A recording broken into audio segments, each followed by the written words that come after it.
Hey, welcome everybody. My name is Allison Schumacher, and I'm the Director of Academic Alchemy for the VCU Da Vinci Center. And we're really excited to share some information with you today about the Master of Product Innovation program. You know, at Da Vinci, we love our jobs, we love everything we do, but the MPI really holds a special place in our hearts.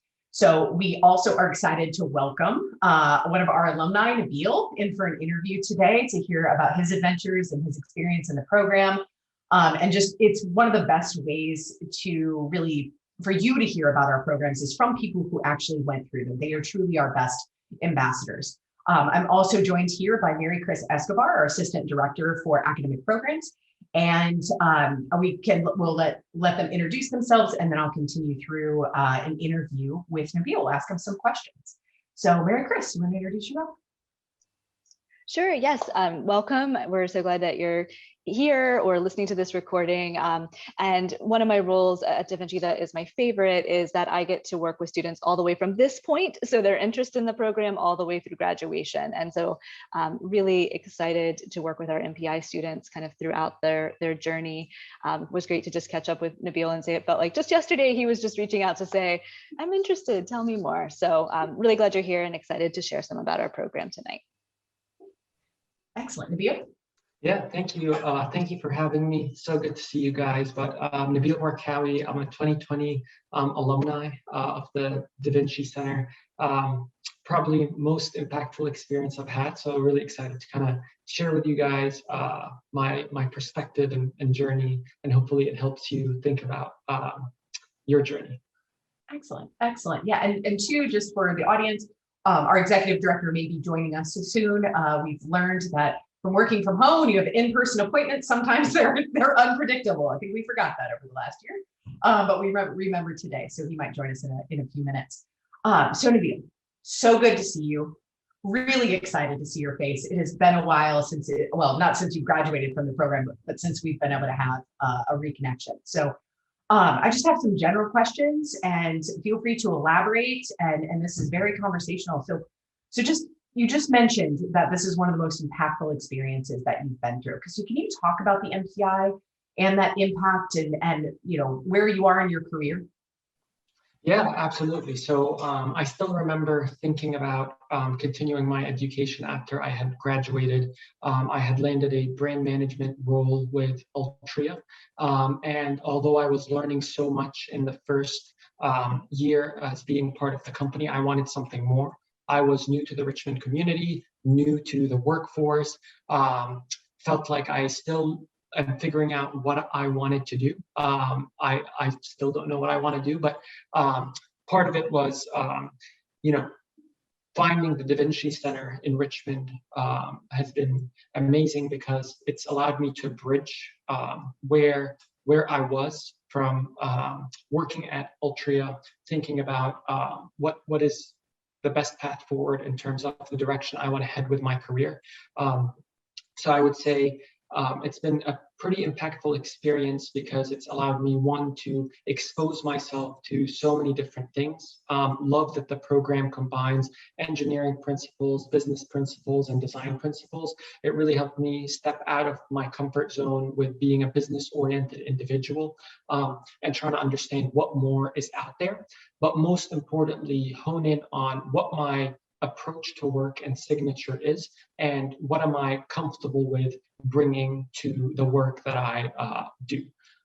Most importantly, I would say, is when I think about the program, not only does it bring together very like-minded people, we're all very different, but we all have a similar commonality, and that commonality is we like to try new things, and we're very curious individuals. And when you bring a group of people together like that, you find that you just build upon each other. So the friendships that I have made have been so amazing, and connections that I still have.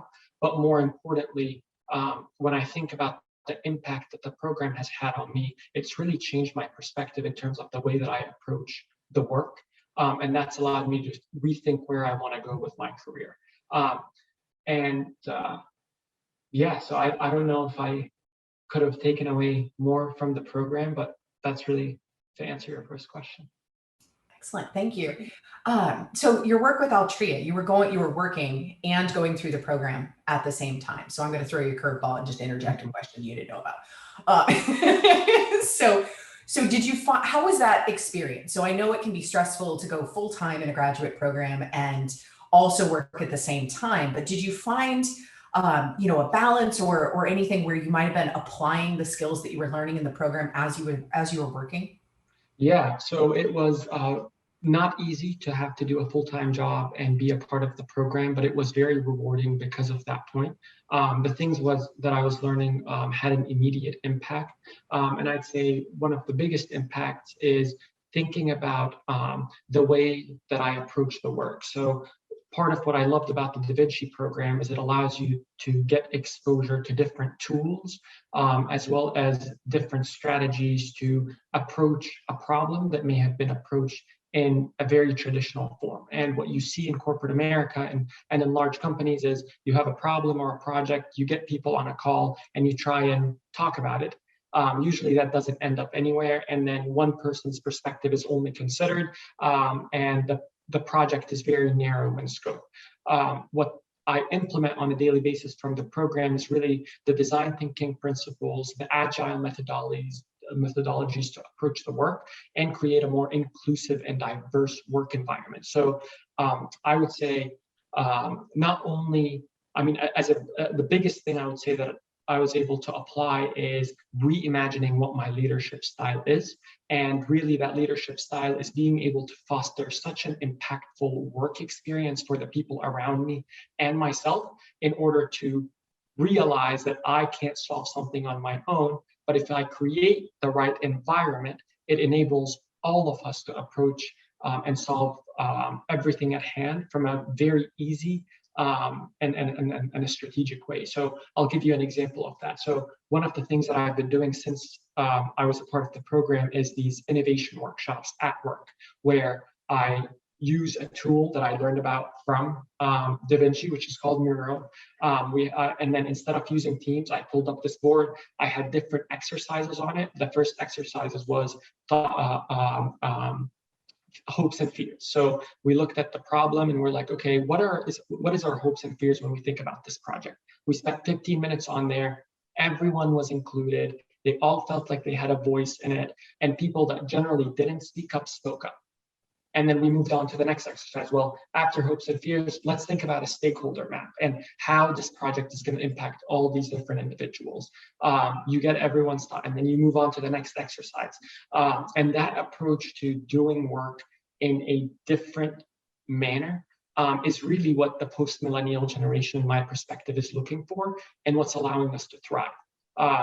So that's been the biggest challenge has been, how do I bring back everything I've learned? But in the ways that I've found that I bring it back, it's been very, very impactful.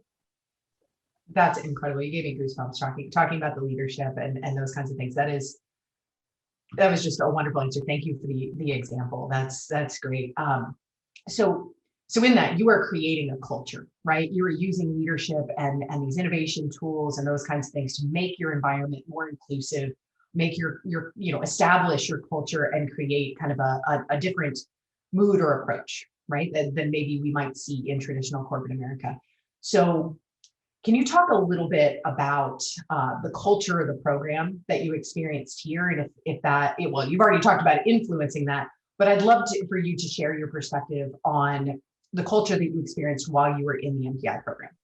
Yeah, great culture, especially with the way that, you all think about who you have in the program. What I loved about it is it was the first time that I looked around in the classroom and saw someone else that looks and comes from the same background as me.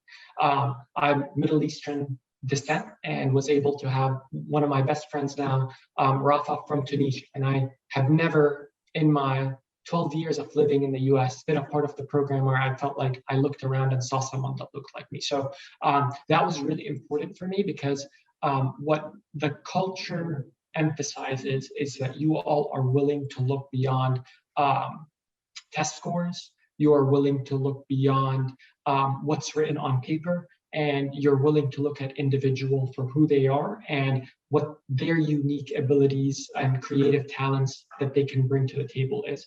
And that's one of the biggest things that attracted me to the program, and you could see that fostered in the culture.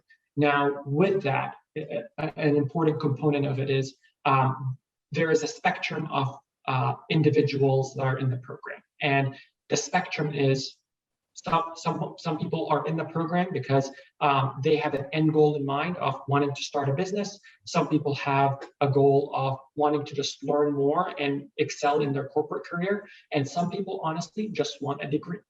And the best part about that is you can get to make the program culture be what you want to make it. So if you want to utilize all the different resources, you can, but it's really what you make it, and the culture speaks to kind of a combination of everyone that's in it. And what I love is that you all really do a good job and pay attention in terms of who you bring on to make sure that it's a strong cohort that builds upon each other.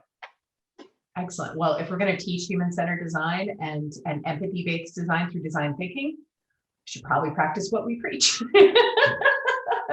And that too, that's my favorite part about Da Vinci is just that we care so much about individual humans and provide this mentorship and networking and those kinds of things for our students, because that's what they need to be able to be successful, right? There shouldn't be a barrier between administration or faculty and the ability for students to be able to have these conversations and figure out how do you move yourself forward at an accelerated pace or get to that end goal. If that's why you're in the program, if you know where you want to go, we can help you get there. If you're exploring, we can help you do that too. So that's my favorite part, the human aspect of things. What's your favorite part of the MPI? Yeah, I would say kind of the opportunity that I'm in today. So in addition to working at Altria, I've been able to join a startup towards the end of my journey with the MPI. So I lead product development and marketing for a company called Medicine Value Partners, who is revolutionizing the supply chain of the medicine industry. And we're able to look at the supply chain of the medicine industry and provide insights about different market vulnerabilities that may happen to the US's medical supply chain. And I was able to be a part of that opportunity through an MPI opportunity and a final project. So through the partnership of the Health Consortium Initiative and Innovation Pipeline, my colleague Isaiah and I were able to go on the platform. And I remember going to Alice and be like, we really don't know what to work on. And your first recommendation, well, what are resources that we can help you with? And one of the resources, the HIC Consortium. So we looked through an Excel spreadsheet of different problems that we can solve for. And our eye landed on Medicine Value Partners, and they were trying to bring transparency to the medicine industry. And that really captivated Isaiah and I. We reached out to Eugene and Tyler, who are two doctors who co-founded MVP, and they brought us on board, gave us a project. We took it to the finish line. They were very impressed by the work quality that we were able to deliver against, which was an output of everything and a combination of everything we've learned in the MPI program, brought us on as co-founders, and now we have kind of positions with them, and it's been 2 years. So just the exposure and realness of being able to not only learn about innovation and the startup world, but also being presented with opportunities to really practice everything we've learned has been the most, amazing part of this. That's really fantastic. And that does happen sometimes. You're not the only person that's happened to, where you're working on a project and the person you're working with is so impressed, they're like, hey, you know what, we need to be partners. we need to be co-founders in that. You are one of the few, and that is a very special thing. But yeah, you bring up a really great point in terms of finishing the capstone and having those opportunities. We know that not everybody's going to come into the program with a product idea or a business idea. Not everybody wants to be an entrepreneur. Some people want to work for industry, just like you said. And so sometimes it can be a challenge. That's kind of intimidating. Like it's to me, one of the most intimidating things about entering a master's program, doing a thesis or having to do this final project to show your knowledge. And we work really hard to make sure that that final experience is a culmination of everything that you've learned throughout, and then you get to exercise these things. I mean, it is still very ambiguous. There's still a lot of thought that has to go into it. Nothing's really handed there, but you guys are the ones who took that opportunity to the next level, right? It is about what you put in, exactly what you said. So while we may be able to provide options, be able to help people move through, it is everything about you being able to move yourself forward and having that motivation. And I just have to compliment you on that. It's something that you just maintained throughout the program, and always keeping a positive attitude. So I know I've always appreciated that about you. I appreciate that. Yeah, and one of the things that I just want to add is, product innovation is extremely hard. Entrepreneurship is extremely hard. Starting a business is very difficult.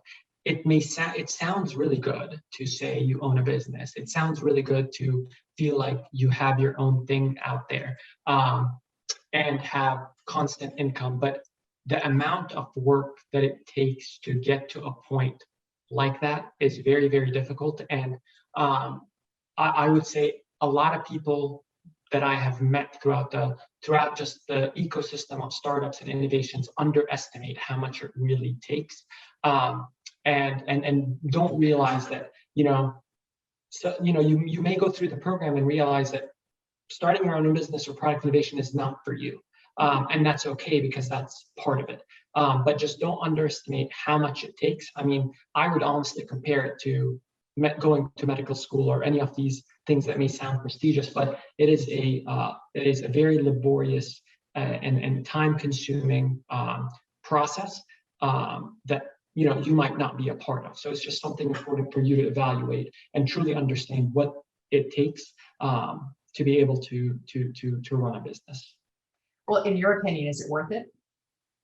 In my opinion, it is very worth it, because that's just the mentality that I operate under. I'm an achiever by nature. So you give me a challenge and you tell me that there's going to be a little bit of competition. I thrive in that environment. But over time, I'm realizing that you might have a really good idea and you might have all the passion in the world, but it's just not the right time.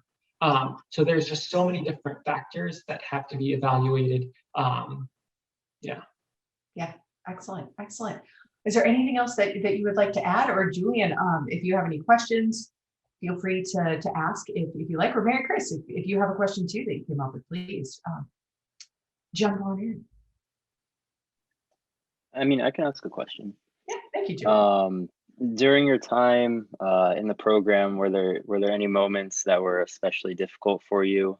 I know you mentioned working full time while in the program, so I'm sure that itself was difficult, but any examples of a time that were especially difficult for you? Yeah, so I would say two, and I'll start with the first one. So part of the program pre-COVID was that we get to travel to Italy and be a part of the European Innovation Academy. And I had the idea of taking a food product to a digital-oriented accelerator program. And I just felt passion towards it. I felt like there's a problem there and it can be solved for. And having to be overseas, working full time, and also having to think about all the schoolwork that goes with a master's degree was very, very overwhelming. I would say, in formulating my team at the academy and, being a part of that team, one of the key things that I got questioned on the panel is like, hey, you're going to dominate this group. So I had brought my idea forward, it passed through, formulated a team, got some passionate people wanting to work on this food product, and got in front of the panel. And the panel had to vet you in order for you to move on and start the next 3 sprints. And they looked at me and be like, hey, you're gonna dominate. You're too passionate about this idea. We're not sure if you're gonna be a good fit for the team. And I had to pull my ego aside and on the spot say, I don't want to be the CEO of the team. So that's because it's structured in terms of these executive roles like CMO, CEO, CVO. And I was like, I don't want to lead the team.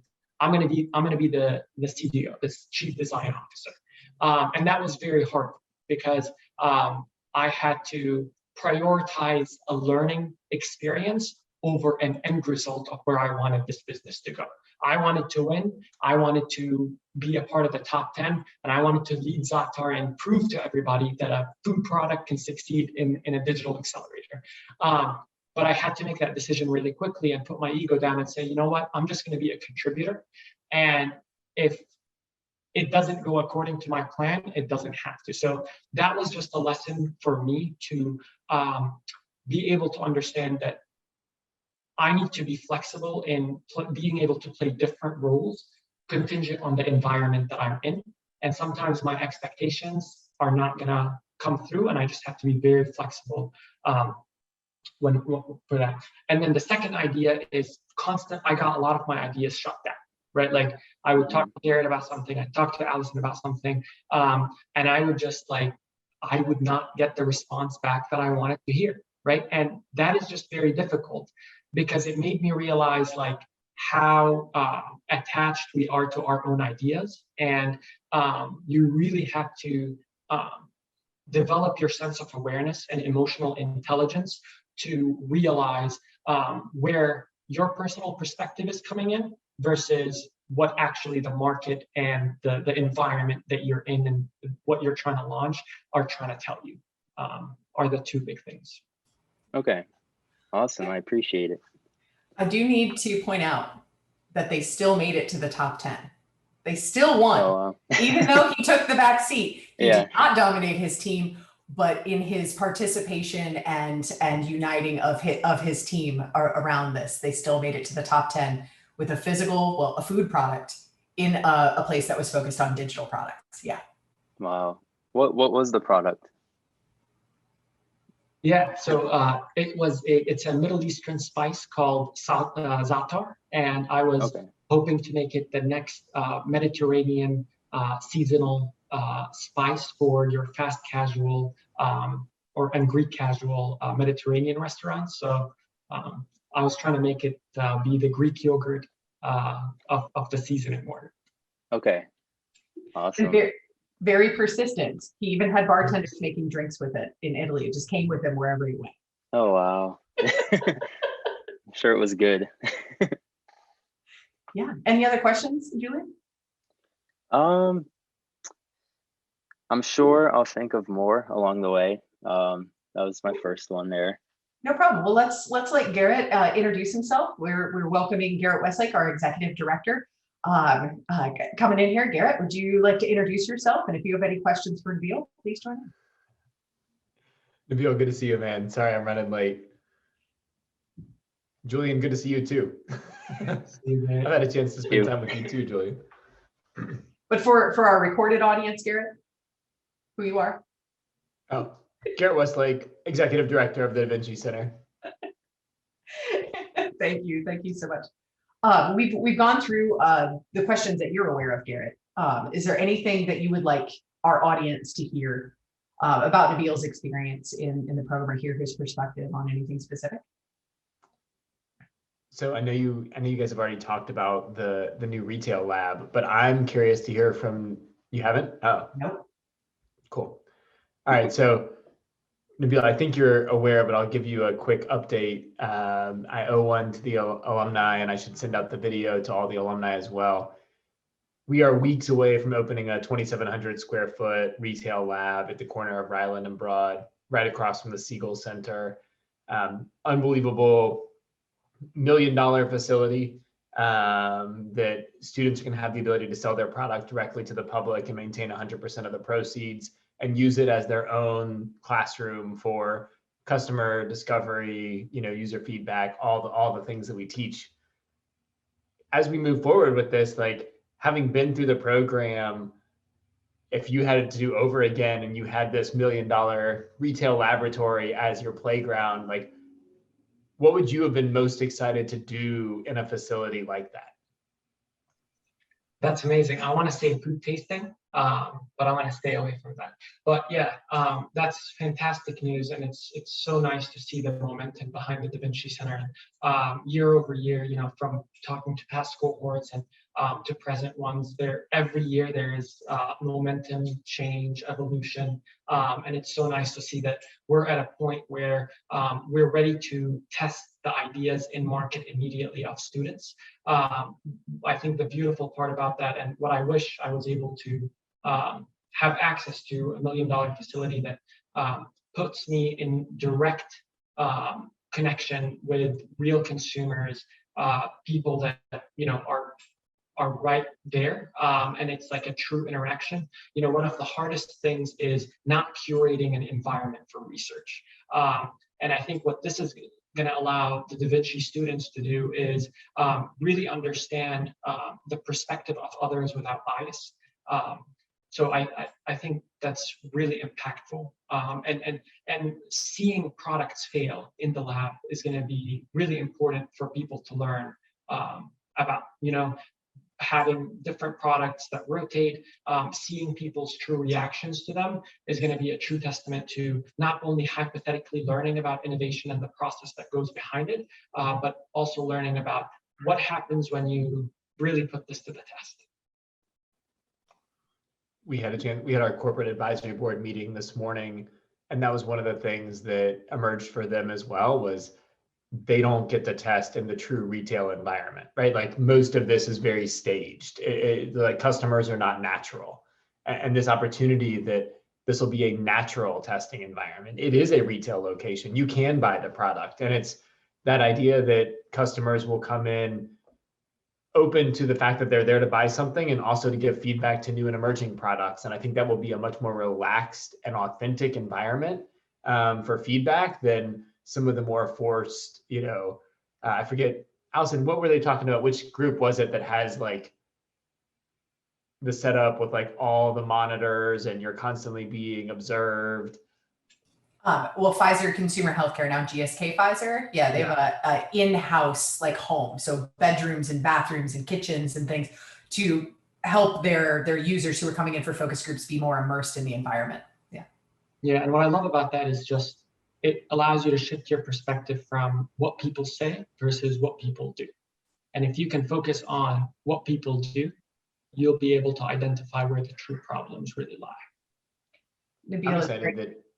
Oh, sorry. I was saying it's great that you say that it shifts your perspective, because the name of the storefront is Shift. Shift, nice.